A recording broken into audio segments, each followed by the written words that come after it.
Namaskar. Dr. Sangeeta Reddy, President of FICCI, Dr. Alok Rai, Chair of the FICCI Health Services Committee, Mr. Bart Innocence, Managing Director, Boston Consulting Group,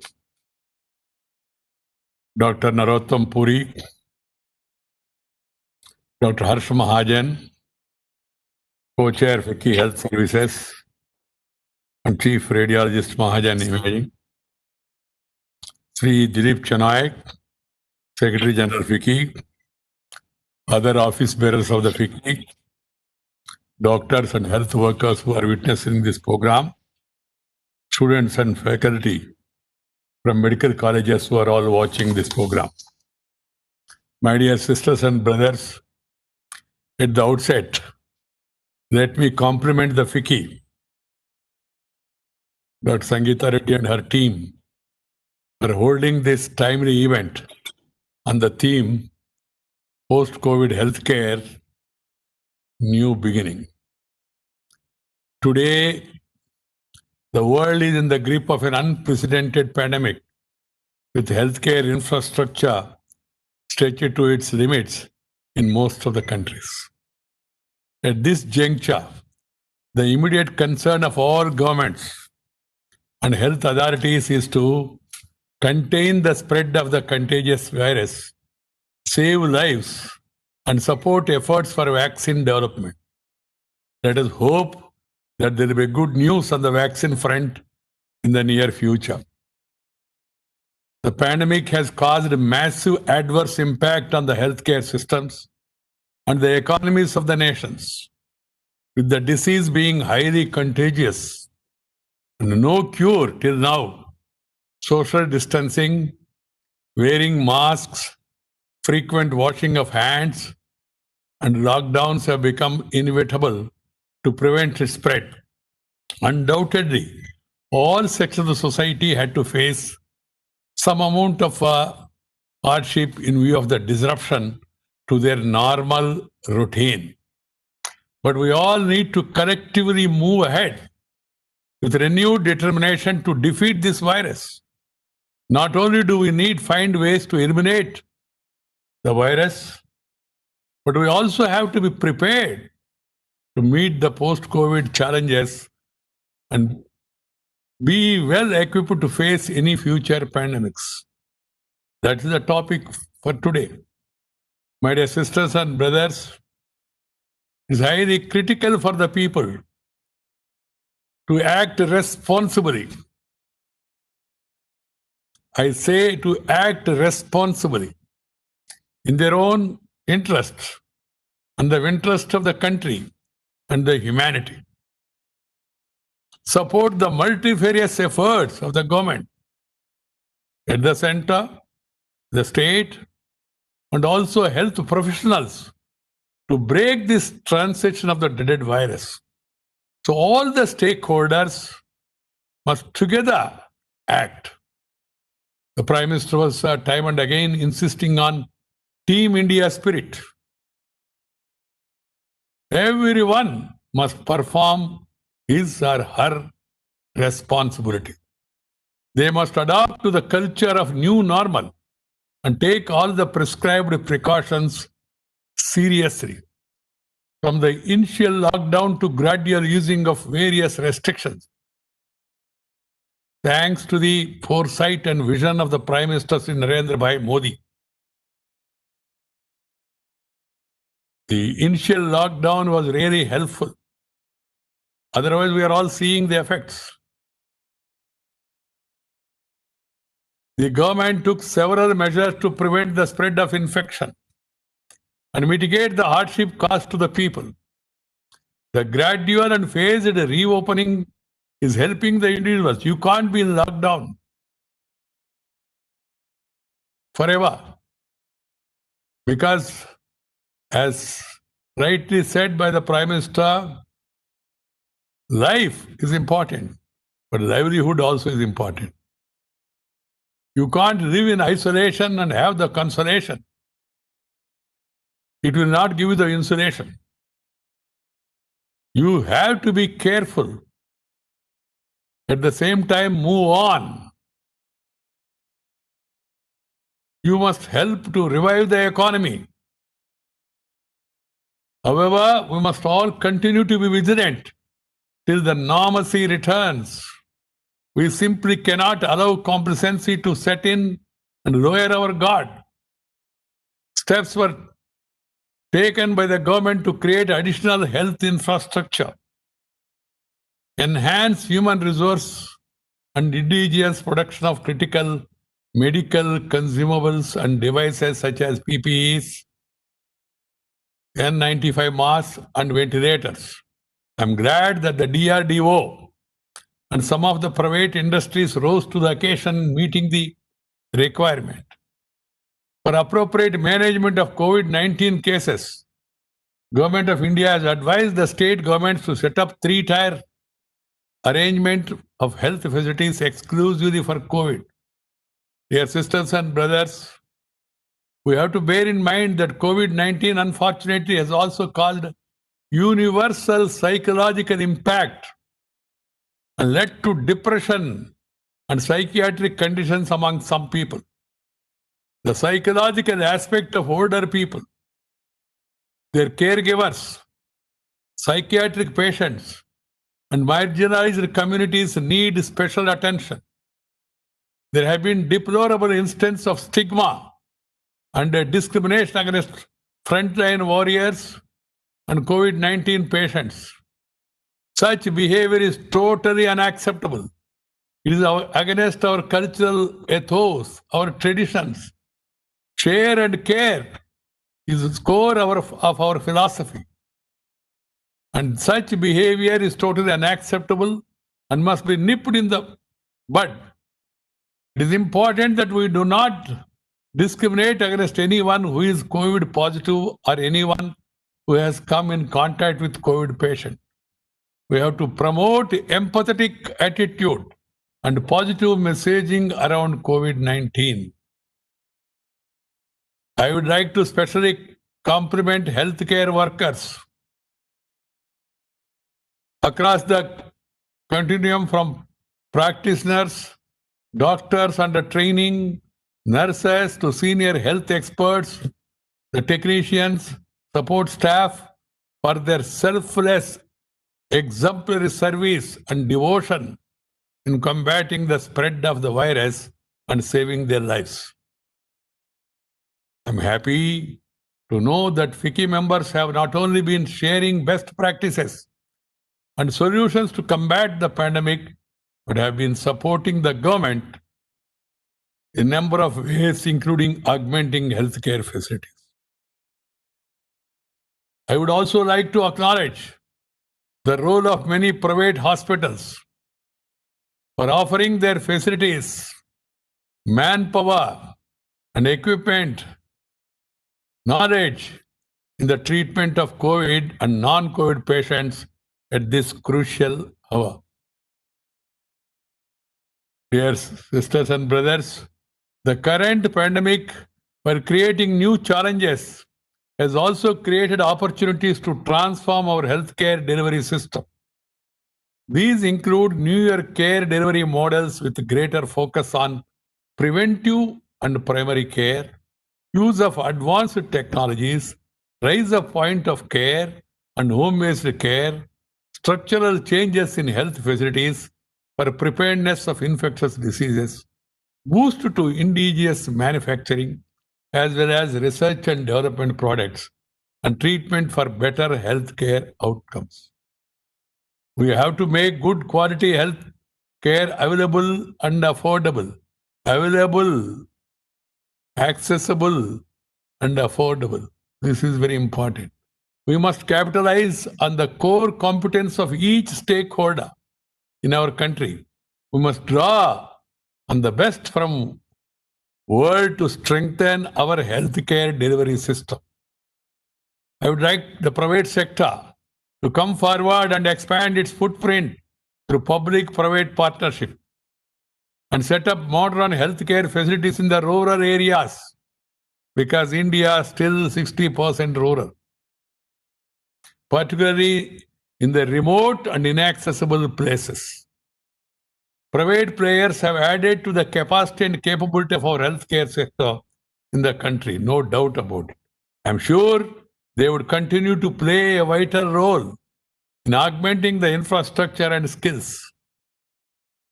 There has to be a collaborative effort from the industry as well as civil society and other organizations in supporting the government initiatives. The world's largest universal health coverage program, the Ayushman Bharat, Pradhana Mantri Jan Arogya Yojana, is now being expanded to the missing middle population of the country.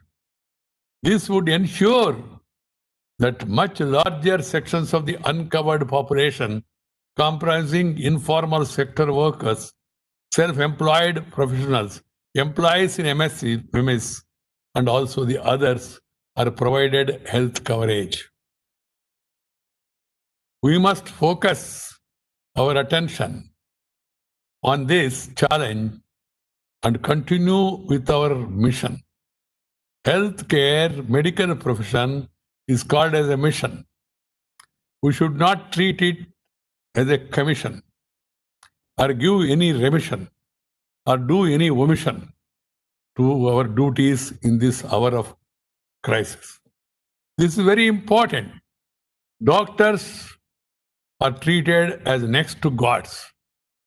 And people in this profession must really excel and offer their services to the people. Some of the great examples are there. I don't want to take those details now because of paucity of time. Great service, some of them. And everyone must keep in mind this, that people treat the medical professionals as God. So keeping that in mind, everyone must dedicate to the cause of the people's health. This COVID pandemic has highlighted the need for India to become self-reliant in this sector. With the expansion of healthcare infrastructure through public and private hospitals, the demand for pharmaceutical products, medical devices, and equipment, including instruments, consumables, and disposals, will increase in the coming years. We have a huge population, and there are economic disparities. There are urban-rural divide. So I urge the private sector to take full advantage of the Atmanirbhar Abhiyan and give a fillip to manufacturing of various medical devices, including high-tech and advanced equipment. My dear sisters and brothers, at the risk of repetition, I would like to stress upon the most important lesson which pandemic taught. The pandemic has taught us the overriding importance of staying healthy, both physically and mentally. We must educate the society. The hospital is the last option. We must take preventive care. Doctors, people in medical profession, you have a greater role in educating the people. Through media, through your access to the patients, your old patients, one must educate, continuously educate the people to stay healthy. That is the need of the hour. This would enable us to keep disease at bay by discharging our duties effectively. We are all well aware sedentary lifestyle is one of the main culprits behind the growing incidence of non-communicable diseases, which are on the rise. So we have to revisit our lifestyle, go to the original style, which is given to us by our ancient civilization, our grandfathers and grandmothers. We should not become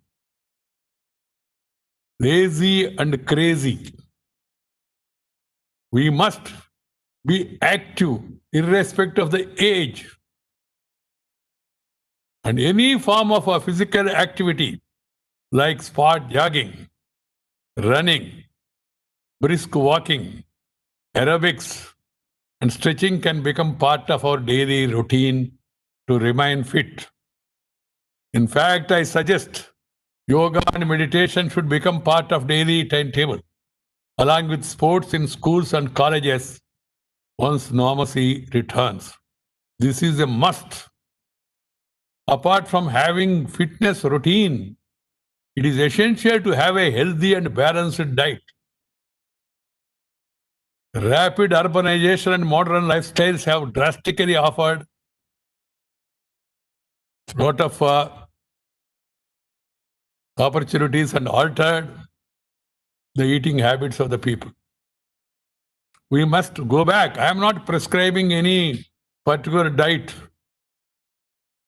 I am only suggesting healthy food, healthy diet, proteinous diet, rather than eating junk food. This is very important. Doctors must advise the people so that they can guide their younger generation. We have so many varieties of food in our country prescribed by our forefathers, which we have been enjoying all these years. But of late, we started going for these fast foods. They're very injurious to health. I want to take this platform and convey to the world and also to our Indian children, my future of my country. Please be careful. Mindless eating should be avoided. It should be replaced having nutritious and protein-rich food. Avoid fast food is a passport for fast reaching upstairs. One has to understand this, children. We have to follow the concept of dinacharya, daily regime, and rutucharya, ritu, seasonal regimes to maintain healthy life.